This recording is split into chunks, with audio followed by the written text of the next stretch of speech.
Okay. Okay, this is about eggs and chicken.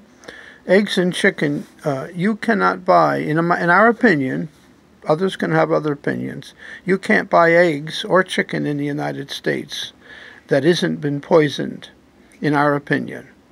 Now, in the United States, we feed chickens grains, corn and other grains. We feed that to them. And the reason we feed that to them is if you don't feed that to them, they won't give very many eggs very often. Chickens aren't supposed to eat corn or grains or seeds of any sort.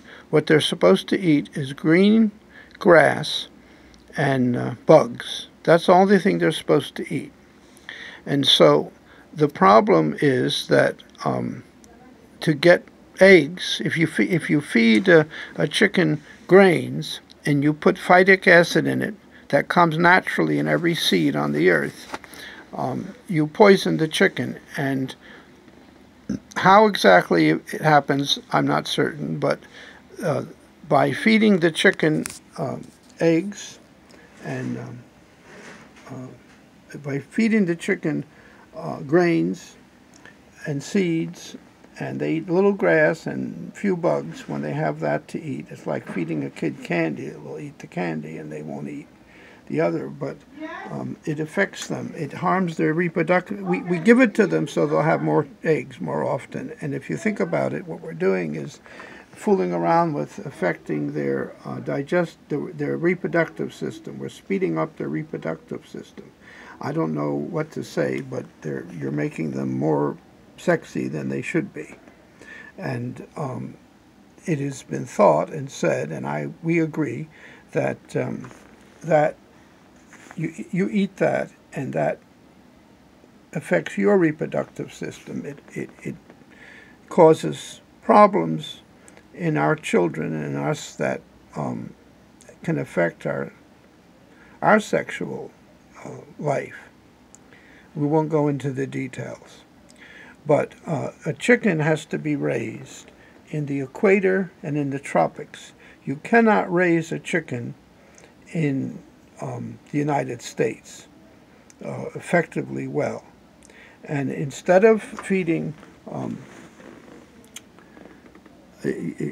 what the farmers give them grains, and then of course you go to the store and they'll feed them organic grains, and you think that's better, but it isn't. It's worse. But they do that to get a lot of eggs.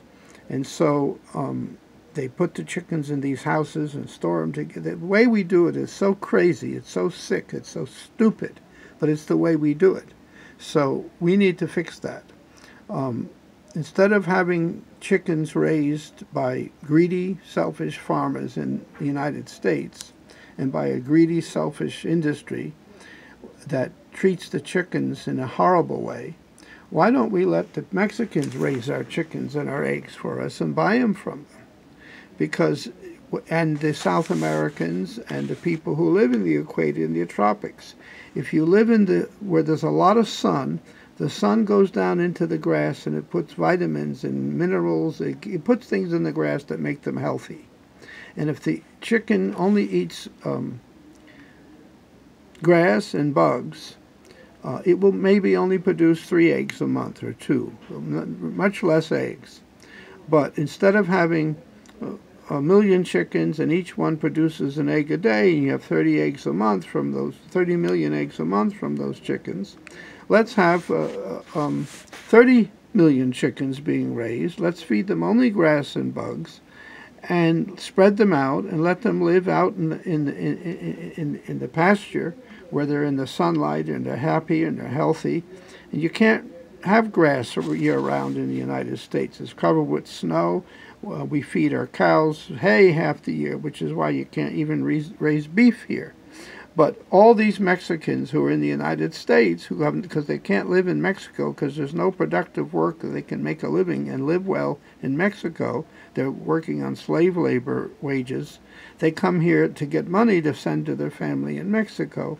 And almost all of Mexico and almost all of Central America and South America, wherever there's places where you could have huge fields of grass, you could raise chickens. And then if you learn about mob grazing and mob herding and you do that, you'll get the people who are farming will make a lot of food, much, much more food than we make in America, with much less global warming, much less of a carbon footprint, and it is great.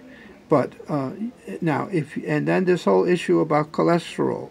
Well, it's most of what we're being taught about cholesterol is another lie that makes the doctors and the medical industry a lot of money and fools you. Cholesterol, well, we won't go into that now, but the point of this is if you if you're going to eat an egg, scramble it. And the lecithin in the white will emulsify the fat that you think is cholesterol, you think is bad for you, and it won't be so difficult for you to eat. This is a solution to a major problem, because the people in Mexico are starving, and the chickens that live in the United States are being tortured by the people that grow them. And we could let the chickens live where the equator is and in the tropics, and we could let them live out on the open range, and then the salmonella and the other problems that come from the way we raise chickens against nature, and then the hormones and the other problems that are ending up affecting us from the chickens, because they're eating this thing called phytic acid. And phytic acid is every seed in the world has phytic acid in it, and it's there by nature, by God put it there. And there's 4 minerals that a plant needs to have when it sprouts for the first few days or weeks until it pulls minerals out of the ground through its roots. And so God, in His wisdom, puts this chemical called phytic acid in every seed, and it grabs and holds these 4 minerals and stores them in the seed until it sprouts. And you can't get them out of the phytic acid. You can grind it up, you can make flour, you can do anything to the seed. It won't come out. There is a way to treat the seeds, other seeds like grains, with a mild acidic bath. We'll talk about that another time, probably under oatmeal and grains. But if you can do that, you can reduce the phytic acid. If you only eat bread that is real, true sourdough bread, that's another topic. We'll do that separately. That will have less phytic acid. But really, the truth is you shouldn't eat grains anyway at all, and because the grains are... Now here we have chicken mixed together with macaroni, which is a carbohydrate, and here's the pancakes, which is a carbohydrate, and they have also aluminum in them. Do you know when you eat a pancake in America, you eat aluminum? It doesn't have to be aluminum. It could be made otherwise, but the industry would rather feed us. Now, the only thing on this plate that's of any value is the broccoli, and I'll eat that, but it has been overcooked, and so it's not enjoyable. And you have to cook broccoli and cauliflower. They're good things to eat. You should cook them a little, otherwise I think it's oxalic acid you have a problem with from them. But if you cook them a little, you'll reduce that. Eating is a science, and you got to know all the parts of it. And if you do, you can eat food the way God intended it to be eaten, and you can benefit from it. But if you eat it the way we do, you're violating what God intends for you, which is for you to have good blessings and help. And people don't realize it. They don't know it. They eat this stuff themselves. They think that. But the diet kills us. It gives us high blood pressure and diabetes and other problems, and it kills us. And then they make a lot of money by treating us with these diseases, and it's really insane. It's crazy. And unless you and we learn and start doing it right, then we're going to suffer. But that's about eggs and why you shouldn't eat them, unless you can get them from Mexico, raised without being fed with grains. And you can get them in the United States, but only if you have an Amish farmer living next to you who will not feed the chickens and just raise them. You'll get eggs, but they'll only produce a few a month. But it can happen. It can be done.